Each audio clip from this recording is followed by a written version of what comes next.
Hello guys, यहाँ पर देखो मैंने दो जून यहाँ पे क्रिएट किए हुए थे। ठीक है, एक यहाँ पर जून, एक यहाँ जून और एक ट्रेंड लाइन। तो देखो अक्सर जब भी मैंने कहा है कि अगर हम जून क्रिएट यहाँ पे कर रहे हैं, ठीक है, जून यहाँ पे अगर हम ड्रॉ कर रहे हैं तो उस पर हम ज़्यादातर इस तरीके से वेट नहीं करते। हम डायरेक्ट जब इसका ब्रेक डाउन करता है तभी हम यहाँ पे एंट्री करने की कोशिश करते हैं। ठीक है, तो जनरली यहाँ पे लाइव एग्जांपल आपके बिल्कुल सामने है।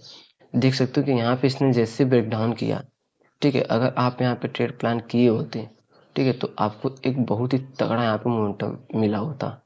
ठीक, एसएल की बात करें तो एसएल बहुत ही छोटा यहाँ फिट हो रहा था 89 पॉइंट का। टारगेट की अगर हम डिस्कस करें तो टारगेट देख सकते हो, टारगेट आपको कितना बड़ा, कम से कम 1:9 तक का आपको देखने को मिल रहा है। ठीक है, जो भी आप टारगेट रखते होंगे। ठीक है, और अगर अभी आप रिटेस्टिंग का वेट किए होते, ये जो जोन है, ठीक है, अगर इसने क्या किया है कि इसको ब्रेक डाउन किया, रिटेस्ट, ठीक है, तो अभी तक पूरी तरीके से प्रॉपर रिटेस्ट भी नहीं किया हुआ है। ठीक, तो यहाँ पर हमारा ट्रेड बिल्कुल भी यहाँ पे नहीं बनता। अगर यही जो इन्वर्टेड है कैंडल जो बनी है, ये कैंडल अगर इसको टच करके बनता तो फिर हम यहाँ पे दोबारा फिर से एंट्री करते हैं। ठीक है, इसमें प्रॉफिट बुक किया, दोबारा जब ये टच करके बनता फिर से हम यहाँ पे एंट्री करते हैं और फिर से यहाँ पे सेल साइड यहाँ पे बैठ जाते हैं। ठीक है, तो जनरली देखो हमेशा जो जोन होता है, मैंने आपको उसका रीजन भी बताया हुआ है, फिर से आज मैं बता दे रहा हूँ कि जून में क्या होता है ना कि आप जो भी यहाँ पे फॉल्स ब्रेकआउट ब्रेकडाउन होता है, जो मतलब जो ट्रैपिंग करते हैं, ठीक है, मतलब इस तरीके से विग बना के फिर यहाँ से रिवर्स हो जाते हैं, फिर यहाँ पर क्या है कि क्लोजिंग देते हैं, फिर यहीं पे ट्रेड करने के बाद फिर मार्केट यहाँ से रिवर्स होता है। ठीक है, तो इन सभी से क्या है कि आप यहाँ पे एक जोन में ड्रॉ करते हो तो जिनसे सेफली रहते हो।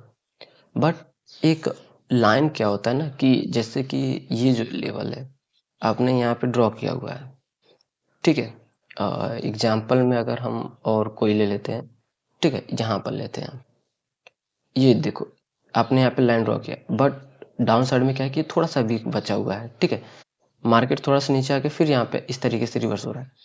तो अगर यहीं पर आप इस तरीके से ड्रॉ करोगे तो बिल्कुल परफेक्ट आएगा, अब दोनों इस तरीके से आ जाएगा और यहाँ पे बिल्कुल सेफली रहता है। इसीलिए अक्सर मैं कहता हूँ कि आप जून अगर अक्सर हमेशा क्रिएट करोगे तो सेफ रहोगे ज़्यादातर। ठीक है, ऐसे टाइम में तो जनरली क्या है कि अब इसके बाद देखते हैं कि हमारे लिए नेक्स्ट सपोर्ट क्या है। ठीक है, नेक्स्ट सपोर्ट हमारे लिए बहुत ही स्ट्रॉन्ग यहाँ पर बना हुआ है, जो कि मैं पहले से यहाँ पे क्रिएट किया हुआ हूँ। ठीक है, जस्ट सिंपली आप यहाँ पे देख सकते हो। ठीक है, अब इसके बाद हम शिफ्ट करेंगे 15 टाइम फ्रेम पर।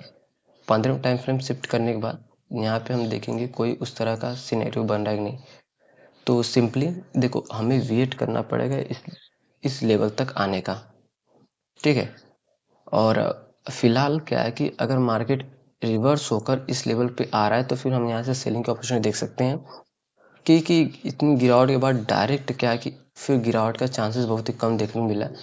मार्केट गिरावट के बाद यहाँ पे इस लेवल के ऊपर तक, ठीक है, अभी कुछ देर तक यहाँ पे ट्रेड कर सकते हैं और अगर इस लेवल पे आ रहा है तो बहुत अच्छी अपॉर्चुनिटी रहेगी, फिर हम यहाँ से सेलिंग की अपॉर्चुनिटी यहाँ पे देख सकते हैं।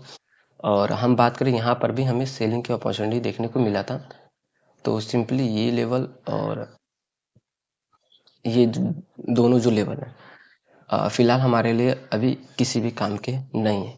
तो सिंपली, ठीक है, ये लेवल हमारे लिए सेलिंग का और ये लेवल बाइंग का, और फिलहाल अब हमारे लिए ये सेलिंग का है और ये जो बाइंग था अब हमारे लिए दोबारा क्या है कि अब रिवर्स हो गया, अब सेलिंग का। तो ऐसे लेवल बहुत ज़्यादा स्ट्रांग होते हैं जो पहले बाइंग का काम करते हैं और फिर दोबारा जब इसके नीचे मार्केट चला है तो फिर हमारे लिए ये सेलिंग का जब काम करते हैं। ठीक है, तो ऐसे लेवल बहुत ज़्यादा स्ट्रांग होते हैं। तो फिलहाल यहाँ पे बीटीसी की अगर हम बात करें तो बीटीसी में अब क्या है कि यहाँ पे $76,000 को यहाँ पे मार्केट टेस्ट करने आ सकता है। ठीक, फिलहाल 85,000 के का डॉलर यहाँ पे चल रहा था टारगेट, बट मार्केट वहाँ पे सस्टेन नहीं कर पाया बीटीसी। उसके कारण से हमें क्या है कि तगड़ी यहाँ पे गिरावट देखने मिला, जो कि $83,000 तक जाने के बाद यहाँ से $6,000 तक का हमें गिरावट यहाँ पे देखने को मिला। ठीक है, तो जनरली अभी फिलहाल तो अगर बाइंग मोमेंटम जब तगड़ा मोमेंटम आपको $79,489 के बाद ही आपको देखने को मिलेगा। अगर आप एक हैवी यहाँ पे ज़्यादा मोमेंटम कैप्चर करना चाहते हो तो उस लेवल का ब्रेकआउट होने का आपको वेट करना पड़ेगा। फिलहाल देखो क्या है कि मार्केट इस लेवल पे आएगा तो यहाँ से हमें बाइंग की अपॉर्चुनिटी देखनी है, और जब इस लेवल पे आए तो हमें यहाँ पे सेलिंग की अपॉर्चुनिटी देखनी है। अगर इसने इसको डायरेक्ट ब्रेकआउट करने के बाद जब दोबारा रिवर्स हो तो फिर तो हमारे लिए परफेक्ट रहेगा, हम तुरंत यहाँ पे सेलिंग के लिए बैठ सकते हैं, ठीक है। और जनरली अगर इसने डायरेक्ट ब्रेकआउट भी किया, ठीक है, तो फिलहाल अभी हमें यहाँ पर नहीं बैठना है बाइंग के लिए, हमें वेट करना पड़ेगा रिटेस्टिंग का, फिर हम उसके बाद यहाँ पे प्लान कर सकते हैं, ठीक है।